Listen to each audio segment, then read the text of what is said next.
Pak Api selesai wali kota, Bapak kira tidak ada masalahnya? Penuh dengan masalah. Apa?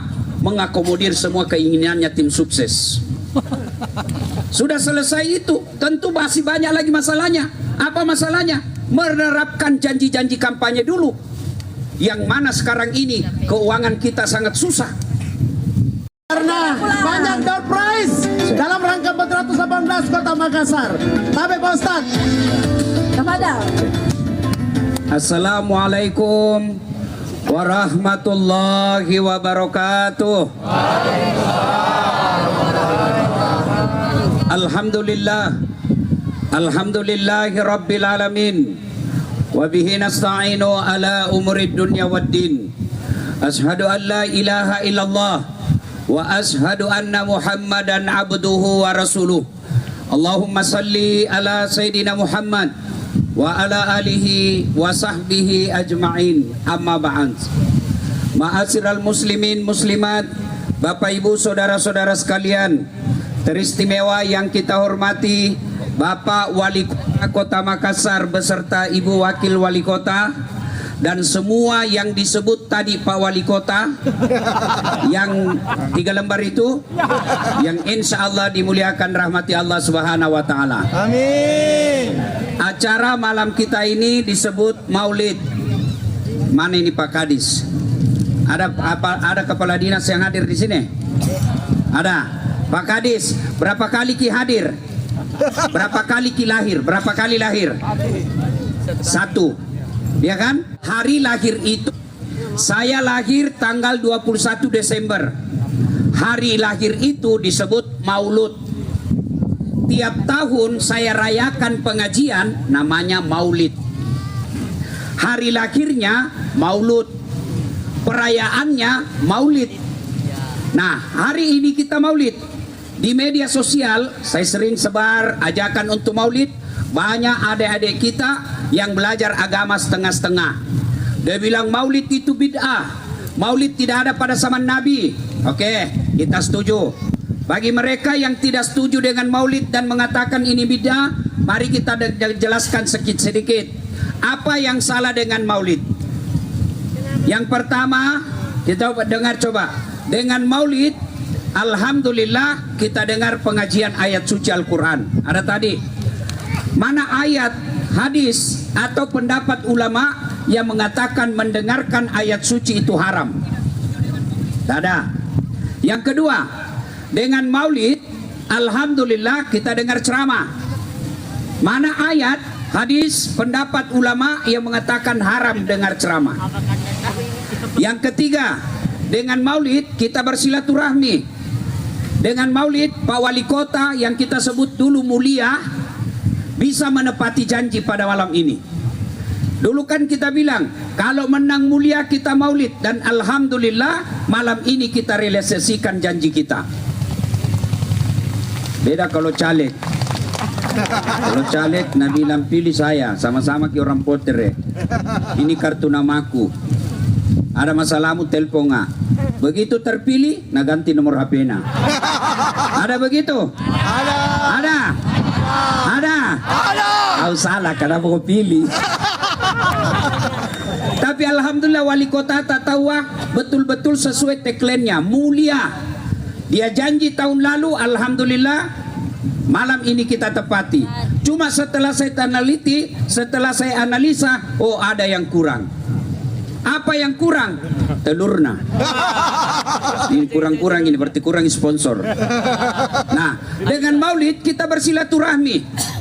Dengan Maulid yang tadinya kita cuma lihat wali kota, wakil wali kota di kantor, di medsos, alhamdulillah bisa kita lihat di tepi pelabuhan ini.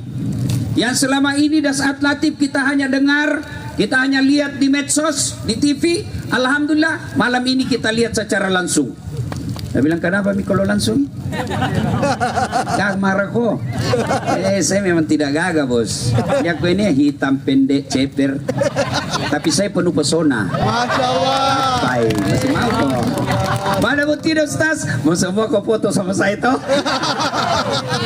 Alhamdulillah, dengan Maulid kita bersedekah. Yang keempat, Maulid kita bersedekah. Apa Apa sedekah kita malam ini? Alhamdulillah sedekah kita ada Songkolo, ada Bayau. Saya perlu jelaskan, saya ini ceramah dari Sabang sampai Merauke, bahkan saya ke Malaysia. Tadi malam saya di Semarang. Maulid semua sudah lebih sebulan. Apa yang membedakan kita maulidnya orang Sulawesi Selatan? Orang Sulawesi Selatan ada kadominyana. Pak Dandim dan Pak Kapolrestabes, saya jelaskan sedikit apa ini yang ada di depan kita. Yang pertama, kadominya. Kadominya itu Songkolo. Ketan. Ketan kan Bapak lihat ada yang hitam, ada yang putih, ada yang kuning. Kenapa dia kuning? Itu dakwah ulama-ulama dulu. Kuning itu filosofi dari warna emas. Yang artinya emas tidak ada orang yang tidak suka. Artinya selesai kau maulid ini, kau harus punya sifat seperti emas. Semua orang suka kamu. Jangan sampai kau rajin bersikir, jangan sampai kau rajin berjamaah, tapi kau lempar kantornya orang. Terus Songkolo warna kuning. Lalu kenapa tidak pakai nasi? Kenapa pakai ketan? Ketan itu dia merapat, dia mengikat. Artinya apa? Selesai kau maulid, jadilah umat Islam yang menyatukan. Meskipun kau berbeda, tapi jangan kau bercerai-berai. Meskipun kau beda pendapat, tapi jangan kau bermusuhan. Kau harus kuat akur seperti rapatnya ketan. Lalu kenapa dia pakai telur? Kenapa dia tidak pakai mangga? Kenapa dia tidak pakai pisang? Dia pakai telur. Jangan kau lagi porno anak muda. Kenapa dia pakai telur? Telur adalah bibit kehidupan. Diharapkan leluhur kita menyampaikan bahwa setelah kau maulid, jadilah telur-telur, jadilah bibit-bibit kehidupan yang meneruskan dan melanjutkan sejarah perjuangan Rasulullah Muhammad SAW. Itulah Songkolo. Dan hebatnya lagi di Songkolo maulid, biar orang kaya berebut juga. Lihat nih, berapa harganya ini telur? Paling 1.000, paling 2.000. Tapi biar mantan wali kota ambil tongi sebentar. Itulah barakahnya ini namanya telur maulid. Jadi saudaraku, yang tidak mau maulid silakan, yang maulid silakan, tapi jangan saling menyalahkan. Satu, dua, yang saya perlu jelaskan karena waktu terbatas ini. Yang kedua, setiap maulid kita selalu katakan meneladani Nabi. Kenapa Nabi diteladani? Karena Nabi itu juga sebagai manusia. Saudara-saudara sekalian, adik-adik, punah sapi disuri contoh bujinya anjing, bisa kira-kira? Bisa. Kau suruh kambing, menggonggong kau seperti anjing, pasti yang suruh orang gila. Kenapa? Kambing tidak bisa mencontoh anjing, anjing tidak bisa mencontoh kerbau, kerbau tidak bisa mencontoh burung tutut. Kenapa? Tidak sama. Tapi Nabi dikatakan laqad kana lakum fi rasulillahi uswah, contoh teladan. Kalian mencontohi Nabi, berarti Nabi pasti bisa kita contoh. Kenapa? Karena Nabi manusia biasa. Andai saja kita disuruh contoh malaikat, pasti tidak bisa. Kenapa tidak bisa, Ustaz? Kita beda dengan malaikat. Apa bedanya? Malaikat tidak makan. Kita 24 jam saja tidak makan, pandra maki. Iya. Malaikat tidak menikah. Malaikat tidak suka perempuan. Kita, terutama saya, ampas saja masih mau. Iya toh? Umat dan ada ibu wali kota sini. Malaikat tidak tidur. Kita tidak bisa tidak tidur. Maka tidak mungkin kita bisa mencontoh malaikat. Superman, cocok itu. Superman tidak bisa kita contoh. Kenapa? Dia ada sayapnya, bisa terbang. Lagi pula dia pakai celana, salah-salah celana. Kenapa na celana di luar, na celana dalam, na di luar? Iya toh?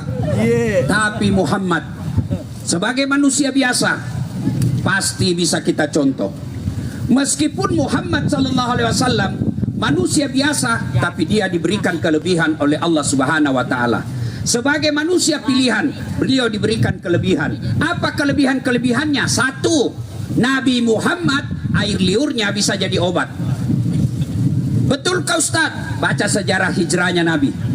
Di dalam Gua Zur, Nabi bersembunyi dengan Nabi bersembunyi dengan Abu Bakar Siddiq. Digigit kalajengking Abu Bakar Siddiq. Gigit tangannya, gigit kakinya. Begitu keluar air matanya karena Nabi tidur di pahanya Abu Bakar Siddiq. Kemudian Abu Bakar Siddiq dilihat, ada kalajengking. Tahu di kalajengking? Tahu? Tahu kalajengking? Bahasa Parisnya Balipat Tarutung. Paris, Pare-Pare dan sekitarnya. Nabi, dia bilang Abu Bakar, ada skorpion, ada lipan. Saya kasih bangun Nabi tidak tega. Saya tidak kasih bangun, nanti digigit kalajengking. Akhirnya apa? Abu Bakar mengambil tindakan heroik. Apa itu? Nah, kasih masuk tangannya di lubang kalajengking. Digigit ke kalajengking, dia tahan, tidak mau berteriak, dia gigit bibirnya. Belum selesai sakit tangannya, ada lagi kalajengking di lubang yang lain, kakinya lagi nak kasih masuk. Dia tahan sakitnya, dia gigit bibirnya, tapi air matanya tidak bisa dia tahan. Keluar air matanya, pas jatuh di pipinya Rasulullah, Nabi terbangun. Kalau bahasanya kita di Makassar, bangun langsung sudah bilang, kenapa kau Abu Bakar? Nabi bilang, nah, tua kabel iya toh? Saya tahu banyak orang Bugis di sini. Lopotere kan banyak orang Bugis toh? Masya Allah. Ini waktu aku sekolah kan di Semampa. Masih ada temanku di sini. Kalau tidak salah mantan Satpol PP, Pak Iksan. Kayak itu teman kelasku itu. Temanku dulu bolos pergi berenang di sini. Ya Bapak Ibu saudara-saudara sekalian, Nabi bangun. Kata Nabi, Abu Bakar, kenapa kau menangis? Ya Rasulullah, saya digigit lipan. Kenapa kau tidak kasih bangun saya? Saya tidak tega. Akhirnya Nabi, dia ambil air liurnya. Nale wa liurna, dia ambil air liurnya, lalu dia usap ke tangan dan kaki yang dibekas gigitan kalajengking itu, dengan izin Allah sembuh. Air liurnya Nabi jadi obat. Tapi suami itu ibu jangan coba-coba. Ada lukata kita kasih air liurnya suamita infeksi. Nabi karena dia manusia pilihan bisa menyembuhkan air liurnya. Juga sejarah membuktikan, hadis juga menceritakan keringatnya Nabi diperebutkan sahabat jadi parfum. Masya Allah. Nabi perlu kita contoh dalam hal apa? Oke. Dalam menghadapi kepenatan dan kesusahan hidup. Nabi adede masih dalam perut meninggal mi bapaknya. Ada di sini Pak Kepala Dinas yang masih dalam perut meninggal bapaknya. Ada kira-kira? Tidak ada. Ada ibu-ibu di sini masih dalam kandungan meninggal bapaknya? Tidak ada. Berarti masih lebih berat hidupnya Nabi.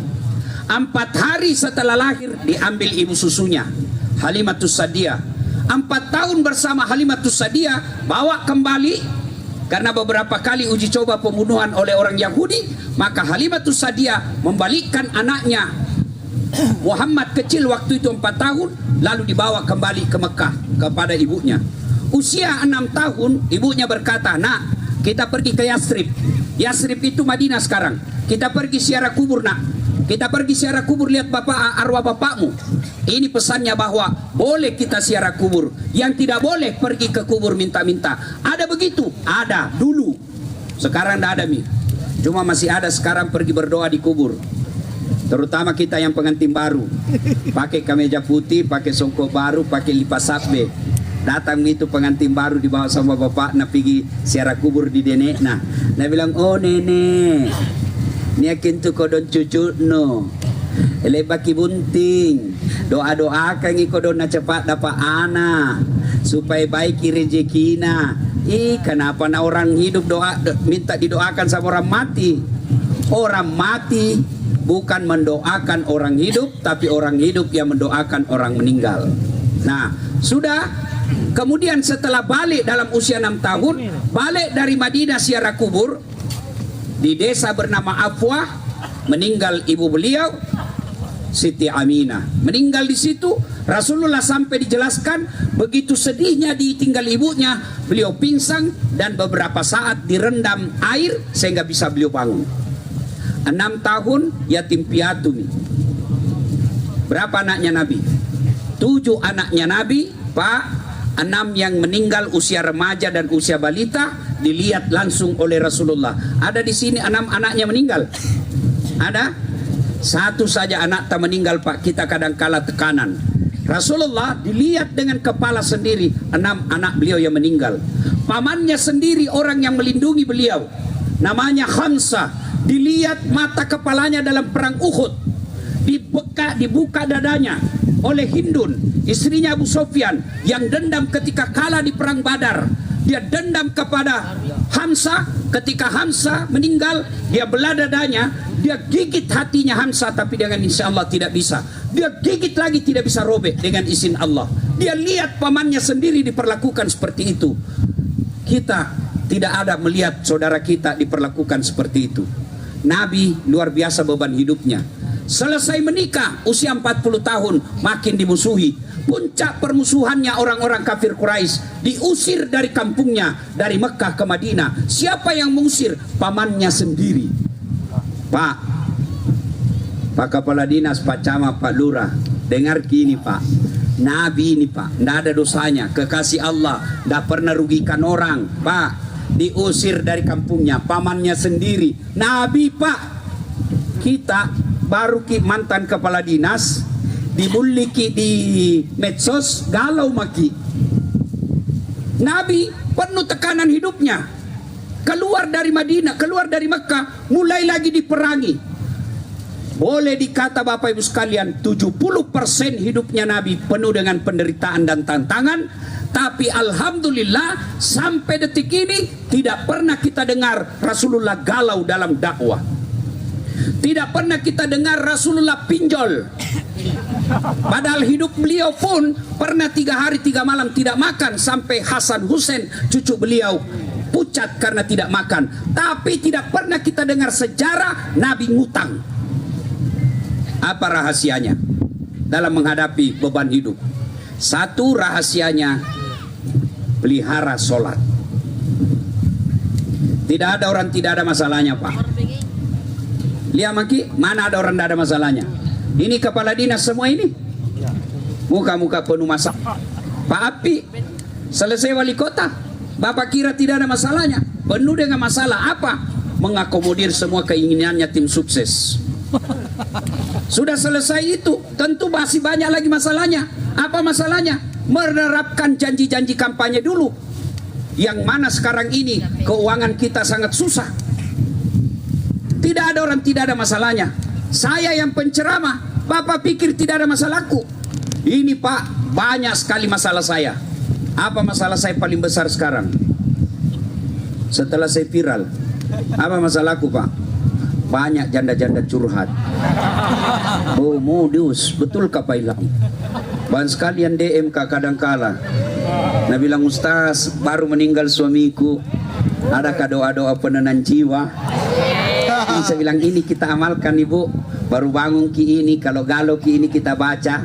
Lama-lama Nabi bilang, alhamdulillah Ustaz sembuh mak galau, tapi mau ki menjadi imam dalam hidupku. Masih. Saya bilang, maaf Ibu, saya bukan imam, saya penceramah. Mana ada orang, ada masalahnya. Lihat mako, lihat dalam rumah tangga. Coba lihat dalam rumah tangga. Tidak usah dulu sebagai wali kota, tidak usah dulu sebagai kepala dinas, tidak usah dulu sebagai camat. Dalam rumah tangga kita saja, apa dulu masalah waktu mau menikah?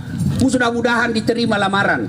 Sudah diterima lamaran, selesai masalah. Mudah-mudahan uang panai tidak banyak.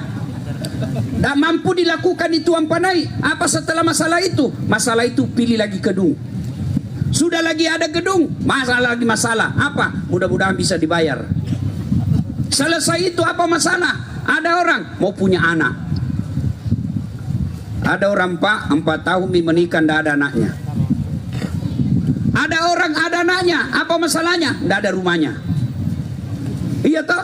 Ada orang ada anaknya, ada rumahnya, apa masalahnya? Mertuanya selalu ikut campur biar gorden anak mantu na monoton na urus. Iya. Bagus mertuanya, ada rumahnya, ada istrinya membalas. Tidak ada orang tidak ada masalah. Istrimu cantik, kau kira bukan masalah? Istri cantik nagoda orang, apalagi kalau suaminya jelek, tambah masalah. Maka Nabi mengajarkan ketika ada masalahmu, ista'inu bis sabri was salah. Sabar kok, pakai singi sempajamu, iya pas selesaikan itu masalahmu. Itu janji Allah, bukan janji pilkada. Kalau Allah yang janji pasti. Nah bagaimana caranya? Sholat. Coba Maki lihat, kalau sholat tak baik, kecil buat Allah lunasi utang.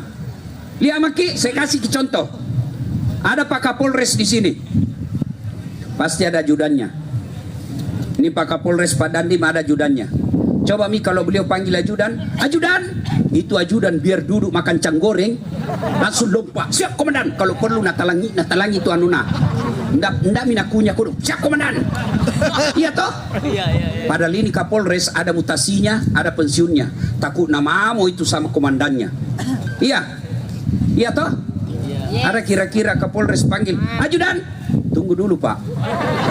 Hebat nuntu. Ajudan, Bapak ndak lihat saya sibuk. Distut kok. Iya toh? Padahal ini Pak, manusia biasa. Kenapa Pale? Kalau Allah panggil kita, hayya 'alas shalah. Apa jawaban tak? Tunggu, lagi rapat. Nah suruh ditunggu ndak datang itu. Hebatnya lagi, mulai subuh nah suruh menunggu sampai ndak datang.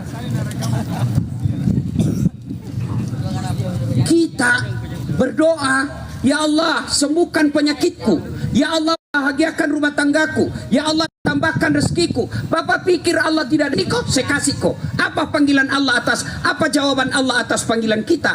Hayya 'alas shalah, sini kok, saya kasih kok. Cukup sampai di situ. Allah ulang 2 kali. Cukup tidak? Nah tambahi lagi dengan panggilan yang lebih mulia. Hayya 'alal falah, sini kok, saya kasih kok apa yang kamu mau. Itu makna dari hayya 'alal falah. Maka adik-adikku yang mau jadi kepala dinas, yang mau jadi camat, jangan kau setengah mati cari muka sama Pak Api. Nggak usah cari muka. Saya kasihan kadang-kadang lihat eselon tinggi sekolahnya sampai doktor, di depan pimpinannya kayak ndak punya harga diri. Iya Pak, kate mami itu kodong kamasen. Kuna tiana makate kodong mate manake. Biasa iya mako cowok.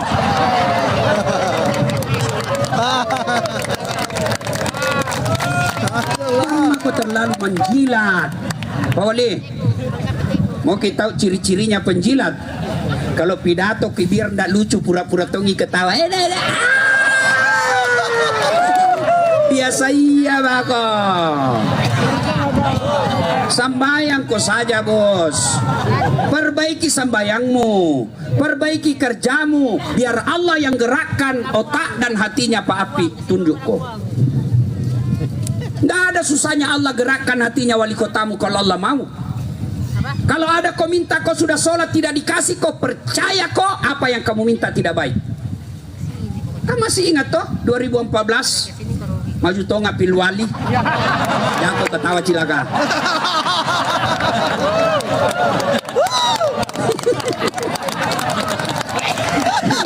Operator apa ilang? Iya toh. Saya baku lawan sama Pak DP waktu itu. Saya berdoa hajat Pak Tamsil pasanganku Ustadz. Saya datang sama Pak Wali waktu itu di komplek rumahnya yang di Mungin sini. Pak Wali, dengar Pak, saya janji kalau apa saya janji pas saya sama pasangan Pak Ustadz. Insya Allah kalau Ustadz janji beda. Tahu? Akhirnya apa? Allah ternyata kabulkan doaku dalam bentuk yang lain. Apa Nabi bilang Allah kira-kira kalau Nabi Sika, kalau bahasaku, dah saat jamu kau jadi wali kota. Kalau jadi calon wali kota kau setengah mati kau hormat. Datang Kapolres siap komandan. Datang Pak Dandim siap komandan. Datang Kapolda siap Pak Jenderal. Datang Gubernur siap Pak Gubernur. Saya jadi ustadz, mereka semua yang hormat sama saya. Makanya adik-adikku yang mau dari dapat jabatan, hilangkan penjilat, hilangkan cari muka, perbaiki sholatmu, Allah kasih kau. Kalau Allah tidak kasih kau, percaya yang kamu minta tidak baik. Jangan mau kau tikungan kiri kanan.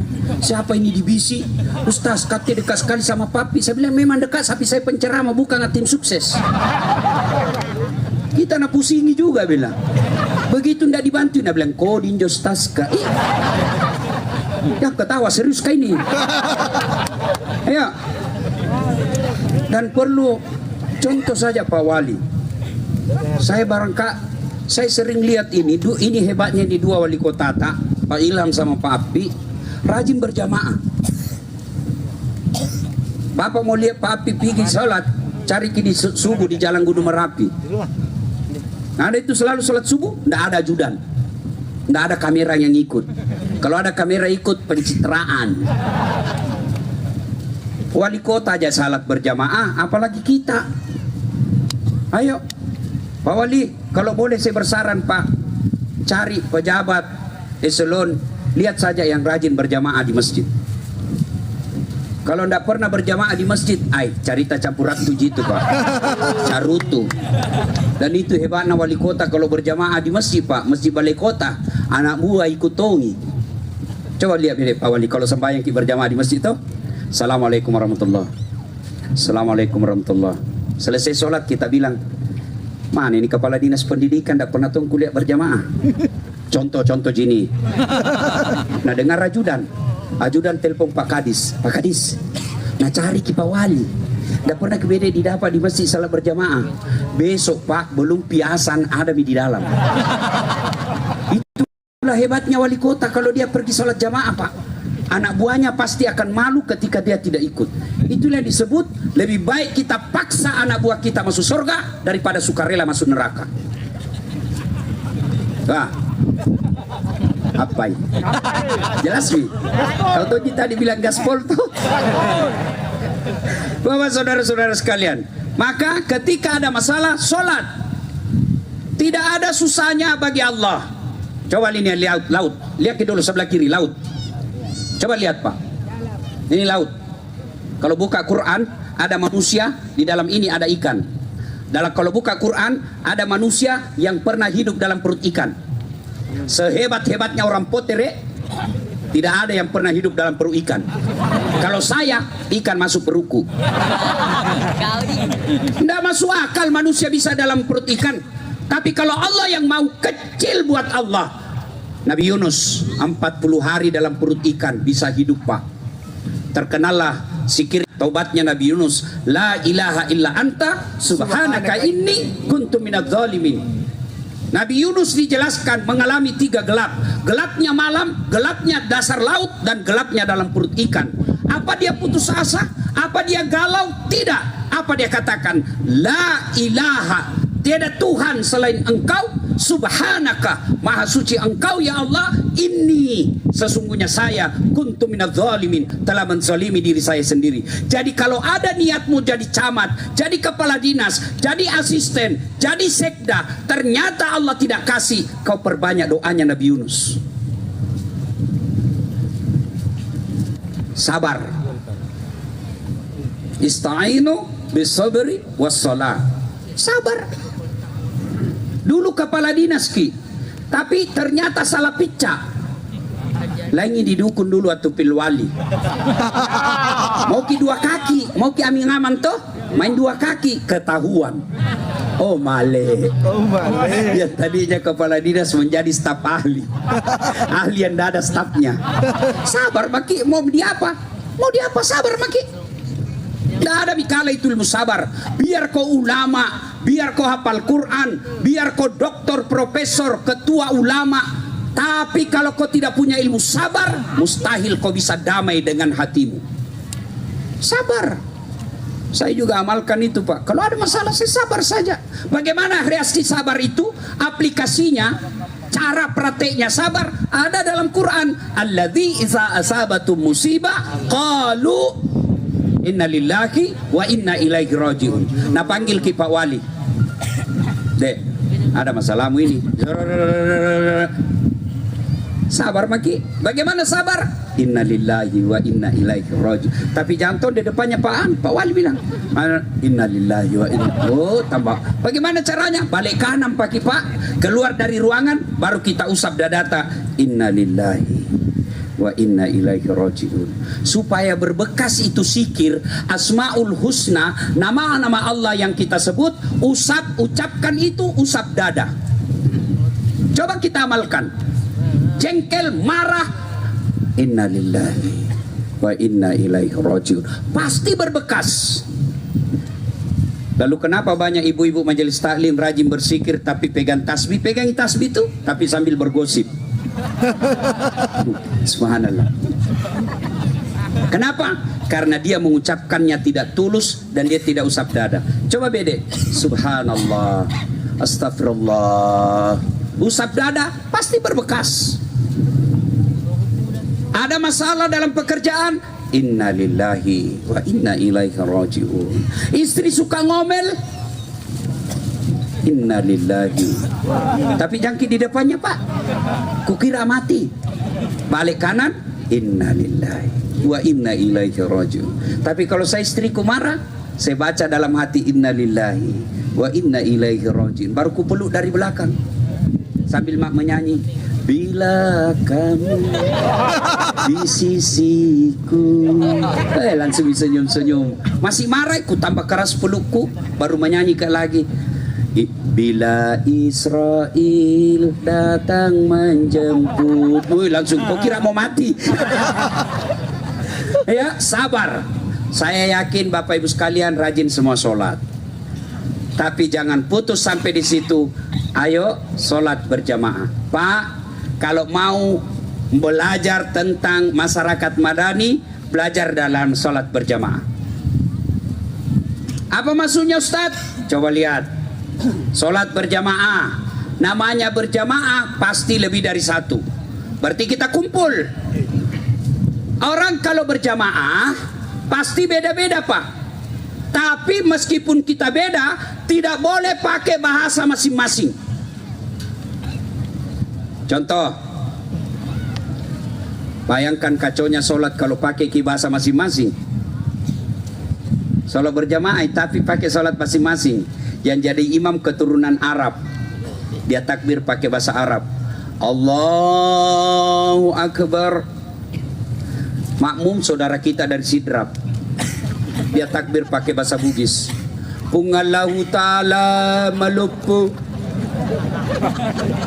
Saudara kita dari Toraja, Mu'allab, dia takbir pakai bahasa Toraja, Pungallah ta'ala tonggo gajah. Datang juga saudara kita dari Jeneponto, dia takbir pakai bahasa Makassar, Kareng Allah ta'ala lompoa. Saudara kita penjual nasi Padang, datang dia takbir pakai bahasa Padang, Allah nan gadang. Terakhir anak gaul dari Betawi, dari Jakarta, dia takbir pakai bahasa gaul Jakarta, Allah gede banget gitu loh. Itu baru 4, Pak, baru 4. Bayangkan kacaunya. Maka apapun sukumu, apapun bahasamu, maka ketika kau berjamaah, satu komando bahasa takbir, Allahu Akbar. Artinya apa? Pesan dalam kehidupan sehari-hari, apapun sukumu, apapun bahasamu, kau tinggal di Makassar, akur, sama-sama kita, meskipun suku berbeda, sama-sama kita jaga persatuan di Makassar ini. Nah, saya kasih lagi contoh, ya kan? Yang kedua, berjamaah. Dari utara menghadap kemana? Barat. Dari selatan menghadap kemana? Barat. Dari timur menghadap kemana? Barat. Dari barat menghadap kemana? Barat.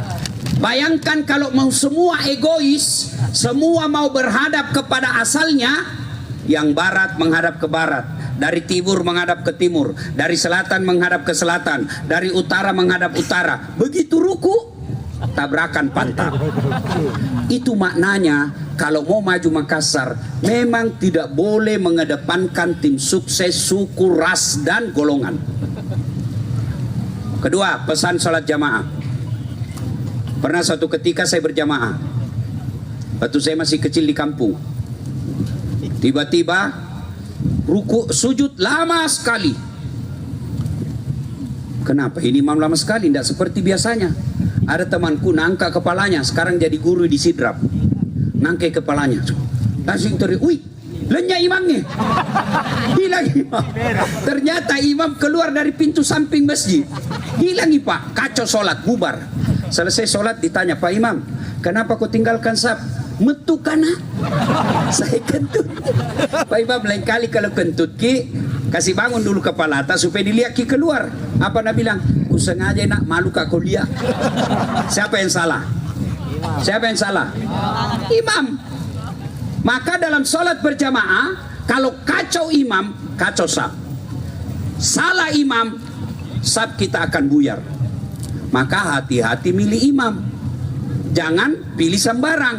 Alhamdulillah imam kita saat ini 5 tahun yang akan datang, imam kita tagline-nya mulia.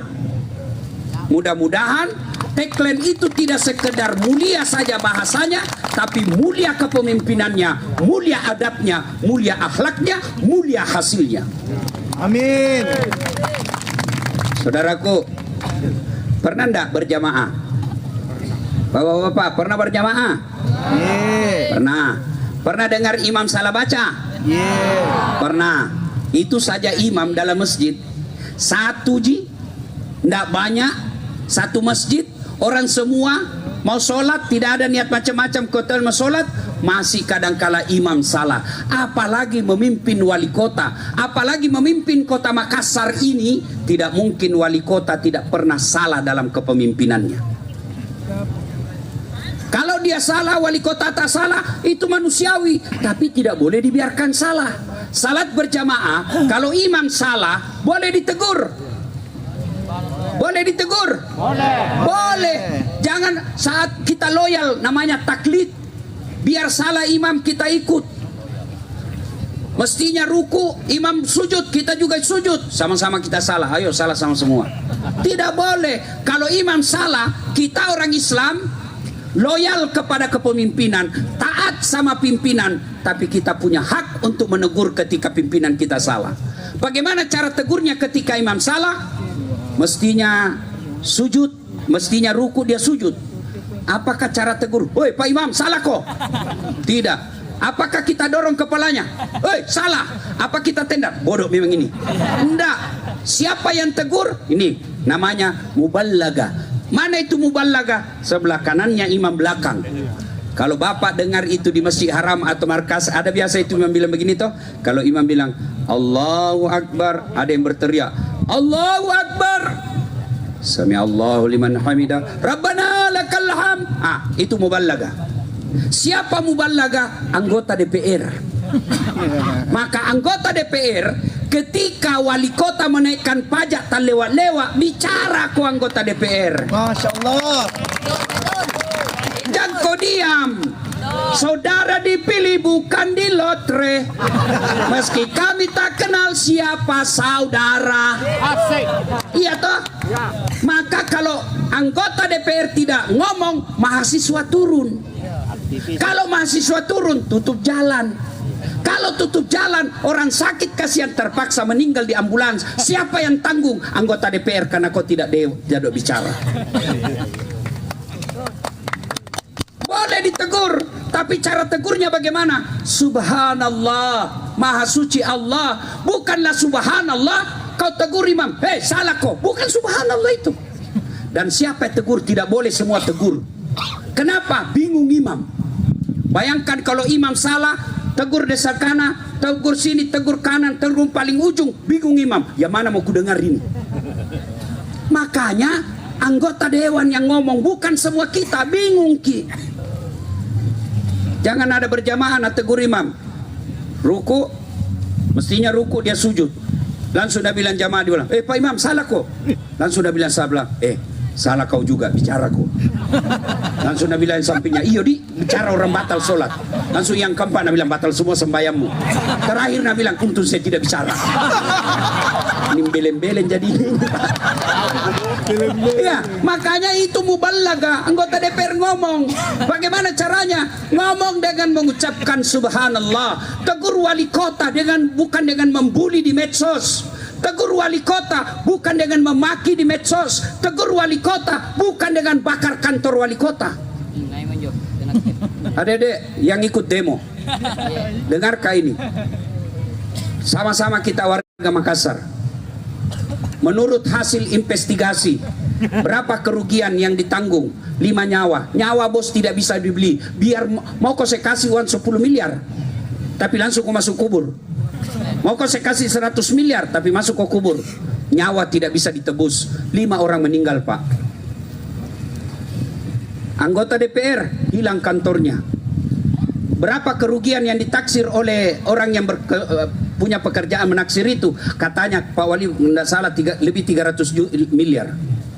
Dan berapa alokasi dana yang dipersiapkan untuk membangun kembali, saya baca di medsos, wallahu alam atau tidak benar atau tidak, dipersiapkan untuk membangun kembali 300 miliar. Dari mana uang 300 miliar itu, saudaraku? Itu pajak yang kita bayar dari warga Makassar. Mestinya 300 miliar itu dipakai kasihan untuk membantu saudara kita yang miskin. Mestinya 300 miliar itu dipakai membangun sekolah, meningkatkan kualitas sekolah masyarakat Makassar. Terpaksa dana 300 miliar itu, pajak yang kita bayar, tadinya bukan untuk membangun anggota kantor DPR, terpaksa uang tak dipakai untuk itu. Akibat apa? Karena kau bakar sendiri kantor anggota DPR. Dengar yang selalu membakar ketika dia demo dan menyebut nama Allah. Dengar baik-baik, Pak. Ketika Bapak ambil batu lalu bilang Allahu Akbar, nah cari kau nanti malaikat kalau mati kau. Ya kau ketawa serius kah ini? Kira-kira ya Pak Api disebut namanya sambil kau melempar bom molotov. Sebut namanya Pak Iyas, bakar. Dasar Latif, bakar. Saya pasti tuntut. Kenapa? Pencemaran nama baik. Kenapa kau sebut namaku membakar? Begitu juga Allah di akhirat kelak. Allah Maha Pengasih, Allah Maha Penyayang, Allah Maha Penyayang, Maha Pengampun. Lalu kenapa kau pakai nama Allahu Akbar untuk membakar? Boleh orang ngeritik, boleh. Boleh orang mengajukan aspirasi, boleh, tapi bukan dengan membakar. Saya kecil dulu belajar pepatah, orang yang berkelahi, orang yang rusuh, orang yang ribut, orang yang begaduh, menang jadi abu, kalah jadi arang. Supaya tidak terjadi lagi seperti ini, maka sebaiknya setiap ada unjuk rasa, setiap ada penyampaian inspirasi, janganlah kita melakukan pembakaran. Saya ini kasihan yang selalu mendapat stigma negatif tentang masyarakat Makassar. Kenapa? Saya pergi ceramah ke Padang, Ustadz, 5 orang dibakar di Makassar. Saya mau bilang tidak, faktanya begitu. Saya tadi malam di Pangdam 4 di Ponegoro, Pangdamnya bilang, Ustadz, kok orang Makassar tega ya begitu? Mau media apa? Begitu faktanya. Maka sudah tidak saatnya lagi, Pak, masyarakat Makassar selalu dicap kasar dan koro-koroang.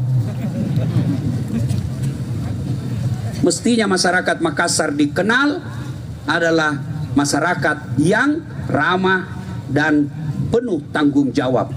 Mudah-mudahan dibawa kepemimpinan mulia, citra buruk Kota Makassar bisa kembali diperbaiki, insyaallah. Amin. Bapak Ibu saudara-saudara sekalian, mau lama-lama tapi waktu yang terbatas. Insya Allah belum masa mau opo baru 1 tahun. Itu semua itu pencari muka itu yang begitu. Bekerja mau dulu baik-baik, kita bantu Pak Api ya. Kalau ada yang kita tidak senang, kita sampaikan dengan baik. Dan hebatnya Pak Wali Kota ini, Ibu Wali, baiknya Ibu Alia, Pak Api terbuka di WhatsApp, insya Allah bisa dibalas. Bapak mau ketemu beliau, datang saja di masjid berjamaah. Ada aspirasi, tidak mesti kita ribut-ribut. Jangan lagi kau pikir ini Ustadz di pesanan ini ceramah. Tidak ada hubungan saya, Pak, dengan wali kota. Saya hanya ingin saya tidak berharap jadi kepala dinas. Saya hanya mau bagaimana mulia betul-betul mewujudkan janji-janjinya, karena saya ikut bantu beliau dulu kampanye waktu mau pemilihan. Berarti nanti di akhirat ketika ada pekerjaan beliau tidak beres, saya ikut ditanya nanti di akhirat. Maka kita gotong royong untuk bersama-sama membangun citra Makassar ini menjadi yang jauh lebih baik. Siap? Siap.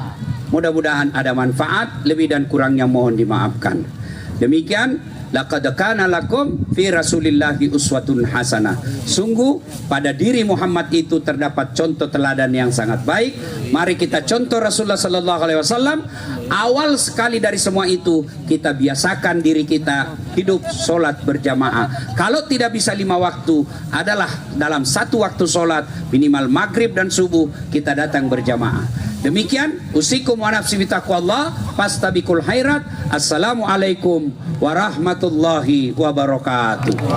Salam.